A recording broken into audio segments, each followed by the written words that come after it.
Hi, I'm Elizabeth, And I'm Cindy. and we're here with another 40-day prosperity plan for the Abundance book by John Randolph Price, and we're on day 28.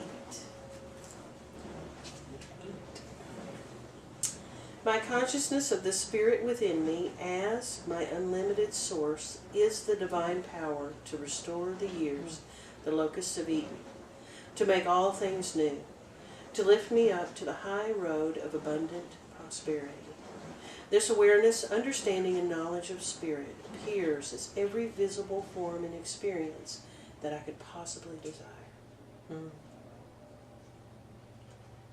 You know, this brought to mind when we talked to Cece about this the other day. The years the locusts have eaten represents to me wasted time or missed opportunities. Yep. Things we've missed in the past. And also because I work in hospice, I see this, and as a chaplain for hospice, people often pour out their regrets and their silent remorses that they don't want to tell their families, they don't want to speak to their minister, but they have a need to purge and to bring it up and look at it so that they can exit in peace. For me, this is important because I have wrestled with that, feeling like I have squandered, wasted a lot of years of my life, deferring primarily to other people's opinions, the need for approval, and a lack of confidence. And I think can't really do the that. older I get, the worse that feeling gets for me. Is that, I'm getting so old and I've wasted so much. Well, I have felt more and more a need to maximize the remainder of my life because, you know, like the Beatles song, "Will you still need me? Will you still feed me when I'm 64? I'm creeping up on that rapidly. And that signifies probably 2/3 of my life, you know, if I'm average. And so there's this perspective that's shifted, like, well, there's a third left, and you look at how quickly 20-some years is gone, and I think, oh my gosh, but I'll never be that young again. I'll never be that witty again. I'll never be that clever. I'll never have that energy again. That sort of tape runs. Now, in the realm of spirit, that's not true. Right. Because God appears as boundless, endless energy, infinite wisdom, resources that we can't imagine, abundant beyond our imagination. And I love that scripture that says, you know, beyond what you can even think or imagine, I have prepared for you. Because I have a pretty vivid imagination. So it touches my heart because it speaks to that sad part of me that says, what have you squandered? And what is irrevocably past? And what cannot be made up? The way that this is stated, if you'll read it again, please. My consciousness of the Spirit within me as my unlimited source is the divine power to restore the years the locusts have eaten, to make all things new, to lift me up to the high road of abundant prosperity. This awareness, understanding, and knowledge of Spirit appears as every visible form and experience that I could possibly desire. And see, that to me is a very clear promise. Not that it's possible. It says, I will restore. And make all things new. And make all things new. Because when you feel like retired, old tread, worn out, thin skin, to have that restored is huge. And I know for myself, just this year, I've had a restoration of energy, and I had asked God to restore my joy unto me, you know, restore the joy of my salvation, the knowledge that I have this abundant life and this energy. It's happening, and I'm feeling that. So to hear this is very poignant. I get very emotional about that, but that's what touches me. It's because, you know, I'm a bereavement counselor, and I deal with grief issues all the time. And it's a very poignant experience, addressing loss, acknowledging it, and then coming to terms with that. And to have a promise that whatever was lost is not really lost, it'll be restored. And returned in abundance, not just minimally, but abundance. That really rattles me in a good way, but it also touches me Makes me cry. Makes me want to cry. What about lift me up to the high road of abundant prosperity? What does that mean to you, the high road? And it's both of them are caps. To me, the high road is a lot like the road less traveled, also, that Scott Peck referred to. But I also think of that old spiritual allegory about hinds' feet in high places, the scripture about it, because the deer, the hinds kind of deer, they can get up very high and they're very elite. They run very fast. They're very light on their feet. And that's how they escape their predators and anything that might weigh them down or cause them harm. Oh, wow. Is they go up high. Wow, that's cool. And I think that's a great That's place a to good be picture, toward yeah. the end of your life. Because so many people think of life, or as we get older, we go down, or as we think of lack, and we have less of, and we go down economically, and our morale goes down, and our credit rating goes down, And our health goes down. Our health, yeah, and we think of it in terms of going the opposite direction. So that to me is very special and poetic. I love the poetry of that. But the fact that we can be elevated, you know, because when I think of God, I always think of higher, and my spirit's lifting. And meta, physical, meta means beyond, and usually we think of that as above, Right. beyond the physical. I think that's really pertinent right there. Right, and this is the high road of abundant prosperity. That's good. Abundant That's a double prosperity. whammy. Yeah. Prosperity is one It's thing, one thing, abundance is one abundant thing. Yeah. Yeah, that makes it very clear. That's really something to grab onto and take in if we can do that, if I can do that. Is Right. that it's my consciousness that brings the promise of restoration of the years. that So have it's been both. wasted. So I have a part to play in this. Yeah. Yeah, and I think that's Spirit has already done the work, but changing my consciousness from the mundane or the norm of the world to elevating it to that higher state, that's what brings back the years that have been taken from you, or the missed opportunities. right. And I think each one of these statements, because I don't know that you've read through all of them yet, but each one of them talks about us bringing our consciousness to a new level. And so that's, you know, that's our job, is to bring the consciousness to the new level. And then those promises are ours. Good I'm stuff. glad you read that again for us slow folks.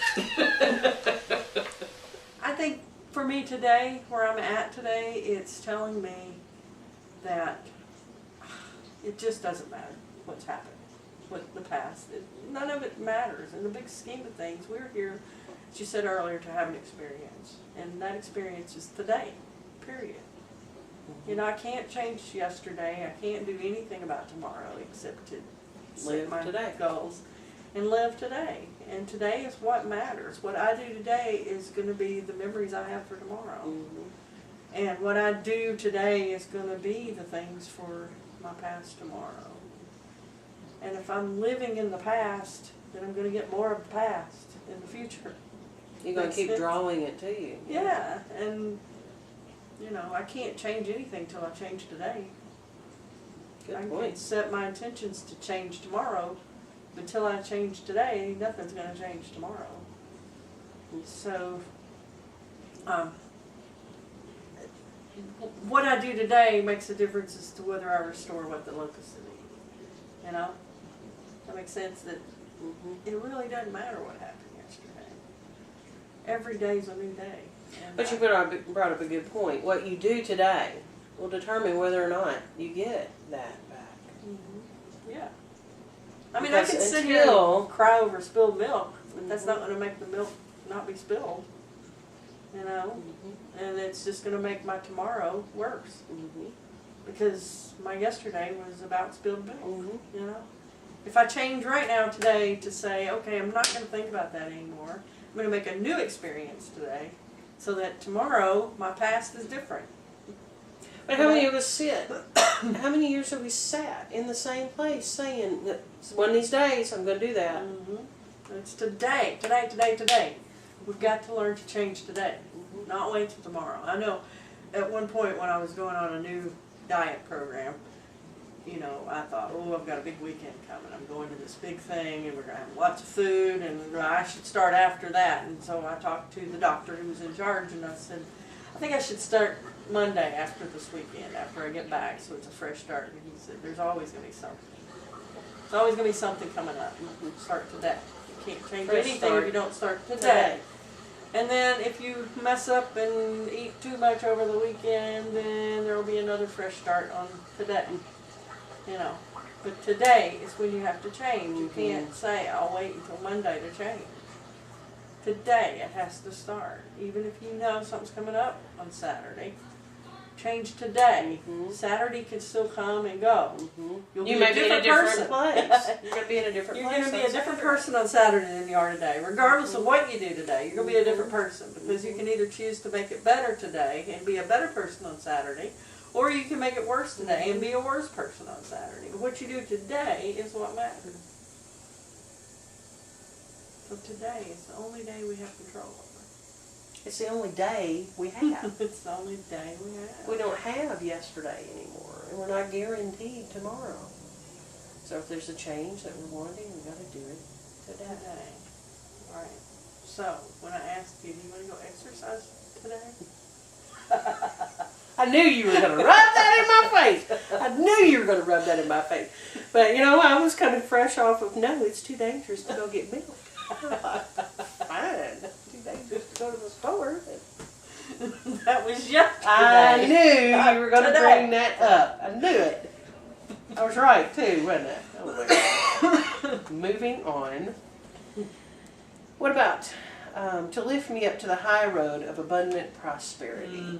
Is it saying anything different to you today? I don't know about different, but the high road means different things to me at different moods or different thought processes. Today, I look at high road as there's a lot of stupid people out there, and they're trying to pull me down there with them, you know. And I can either take the high road and just not see those people, or I can get down there with them, get down in the yuck. And I choose to take the high road and just, some people don't deserve responses even, you know. Some people makes them feel better to pull people down to their level.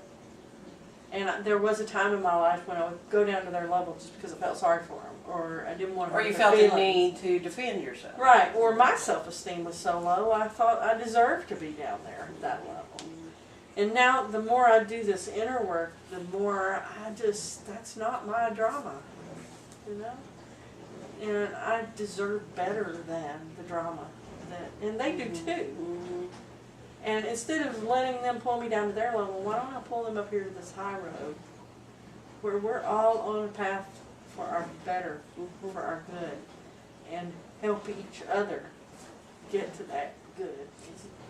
Replace it with love. All right, we're going to replace it with love. My consciousness of the love within me as my unlimited love is the love to restore the years the locusts have eaten, to make all things new, to lift me up to the love of abundant prosperity. This awareness, understanding, and knowledge of love appears as every visible form and experience I could possibly desire. That reminds me that, you know, if I just concentrate and focus on the love that I have and can share with the world, then everything else is going to look better. Everything else is going to look up. Everything else is going to get better. You know, I just have to focus on the love that I have within me. So once again, it all comes back to what I already have in here. My responsibility. I don't have to keep sitting around wishing I had something out there when I've got it all right here. All right, one more change. Ready? My consciousness of the Cindy within me, as my unlimited Cindy, is the Cindy to restore the years the locusts have eaten, to make all things new, to lift me up to the Cindy of abundant prosperity. This awareness, understanding, and knowledge of Cindy appears as every visible form and experience I could possibly desire. That today reminded me that I need to study Cindy, that I need to know myself. I need to know what I'm capable of and what I have within, which in turn means I need to study more about the God within, in the inner world, and the stuff we're studying. So it just reminded me that that's the focus, is to learn who we are, what we are, what we're made of, and what's on the inside. And what we're capable of. What we're capable of, the power we have. And that we have more than enough to get the job done. You know, we don't have to keep looking out there for the supply or the source or anything else. It's right here. We've got it right here. Wow. It's good stuff. Yeah. Sure. Shreen.